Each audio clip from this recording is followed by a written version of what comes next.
சற்று முன் இந்தியாவை ஆளப்போவது ஸ்டாலின் தான் திட்டவட்டமாக குறித்த முக்கிய தலைவர்கள். பிரிவினைவாதம் பேசுவதுதான் உங்கள் வேலையா என்று முக்கிய தலைவர்கள் கேள்வி. உளவுத்துறை கொடுத்த ரிப்போர்ட்டால் அதிர்ச்சியில் பாஜகவினர். வாங்க அது என்ன தகவல்னு தொடர்ச்சியாக இந்த வீடியோவில் பார்ப்போம். பாஜக பிரதமர் மோடி, உள்துறை அமைச்சர் அமித்ஷா மற்றும் அவரது கட்சியினர் தேர்தல் பிரச்சாரம் அதன் 7 கட்டங்களில் ஒவ்வொரு கட்டம் முடிந்து இறுதி கட்டத்தை நோக்கிடும் நிலையில் ஒருபோதும் நனவாகாது என்பதோடு நாளுக்கு நாள் அவரது 10 ஆண்டுகால ஆட்சியின் அவலங்களை மக்கள் நன்கு புரிந்து கொண்டு மோடி ஆட்சிக்கு வழி அனுப்பு நடத்தும் விழா வட மாநிலங்கள் உட்பட நாடு முழுவதும் உள்ள வாக்காளர்கள் தயாராகிவிட்டனர். வாக்குகளையும் 5 கட்டங்களில் பாஜகவிற்கு எதிராக அளித்துள்ளனர். இந்த தோல்வியை தெளிவாக பாஜகவும் அதன் பிரதான பரப்புரையான பிரதமர் மோடியும் நன்கு புரிந்து கொண்டதால் தான் நிலை குனைந்து ஜன்னி கொண்ட நோயாளி போல் பிதற்றுவது போல உச்ச வரப்பின்றி பொய் பிரச்சாரங்களில் முற்றிலும் தேர்தல் சட்டவிரோதங்களுக்கு எதிராக அவதூறு பேச்சனையும் வெறுப்புரைகளையும் நாளுக்கு நாள் கட்டவிழ்த்துக் கொண்டிருக்கின்றனர். அதன்படியே தமிழ்நாட்டில் திருடர்கள் என்ற நாக்கில் வரம்பின்றி வாக்கில் நேர்மையின்றி ஒடிசாவில் பேசியுள்ளார் பிரதமர்கள். ஒரு பிரதமர் பேசும் பேச்சா என்று நாகரிக உலகமே நாணி தலைகுனியும்.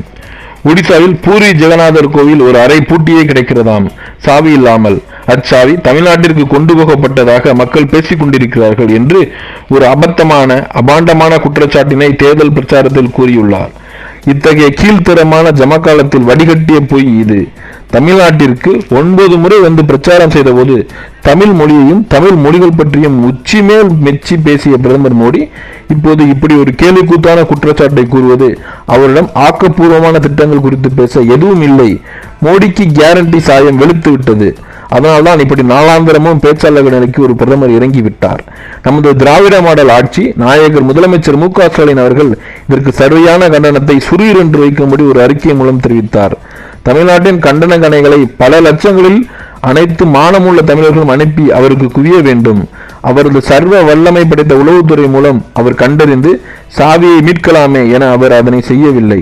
மக்கள் பேசிக்கொள்கிறார்கள் என்ற சொற்றொடரை பயன்படுத்தி யார் வேண்டுமானாலும் எதை வேண்டுமானாலும் எழுதலாம், பேசலாம் என்று அவர்கள் பக்கம் திரும்ப ஆரம்பித்தால் நாட்டின் பொதுவாழ்வின் நாகரிகம் காற்றில் பறந்துவிடும். தனிநபர் தாக்குதல் என்பது தரங்கற்ற நடைமுறையின் நியாயமாக பிரதமர் மோடியின் தேர்தல் பரப்புரை நாளுக்கு நாள் தோல்வி பயம் பெருக பெருக மாறி வருகிறது.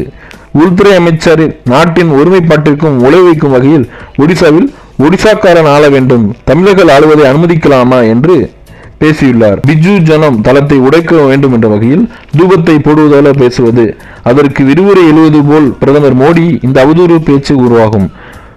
ஒடிசா கோவில் அறையின் சாவியை தமிழ்நாட்டில் திருடி போய்விட்டது என்று சொல்லியிருப்பது நாகரிகமானதா? இந்தியா கூட்டணிக்கு ஓட்டளித்தால் ஸ்டாலின் ஆள வந்து விடுவார் என்று இந்த 24 காரட் தேசபக்தர் பேசுவது எந்த அடிப்படையில்? அடிப்படையே மு.க. ஸ்டாலின் ஆண்டால் என்னதான் தவறு? அவரது ஆட்சியின் திட்டங்கள் மற்ற இந்திய நாடுகள். உண்மையான தேசபக்தர் பிரதமர் பதவிக்கு பொருத்தமானவர் தமிழ்நாட்டின் முதலமைச்சர் மு.க. ஸ்டாலின் என்று கூறி பெருமிதம் அல்லவா அடைய வேண்டும்? தேர்தல் வெற்றி தோல்வி என்பதை விட அறிவு, நாணயம், அரசியல், நனி நாகரிகம் முக்கியத்துவம் என்பதை உணர வேண்டாமா என்று கடுமையாக விமர்சித்துள்ளார் கி. வீரமணி. இந்த நிலையில்தான் கி. வீரமணி மட்டுமில்லாமல் பல முக்கிய தலைவர்கள் தமிழர்களை அவமானப்படுத்திய மோடிக்கு எதிராக உறுதியாக பாஜகவை தோற்கடித்து இந்தியா கூட்டணி ஆட்சிக்கு வர வேண்டும் என்றும் முதலமைச்சர் ஸ்டாலின் பிரதமராக வேண்டும் என்றும் பல முக்கிய தலைவர்கள் குரல் கொடுத்து வருகின்றனர்.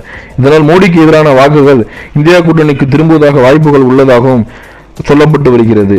எனவே உளவுத்துறை கொடுத்த தற்போதைய ரிப்போர்ட் படி இந்தியா கூட்டணி அபார வெற்றி பெற வாய்ப்பு இருப்பதாகவும் உறுதியாக இந்தியா கூட்டணியில் பிரதமர் மோடியின் ஸ்டாலின் பதவியேற்பார் என்ற தகவல்கள் பாஜக தலைமையான பிரதமர் மோடி அவர்களை அதிர்ச்சியடைய செய்து வருவதாக ஒரு தகவல்கள் பரவி வருகின்றன.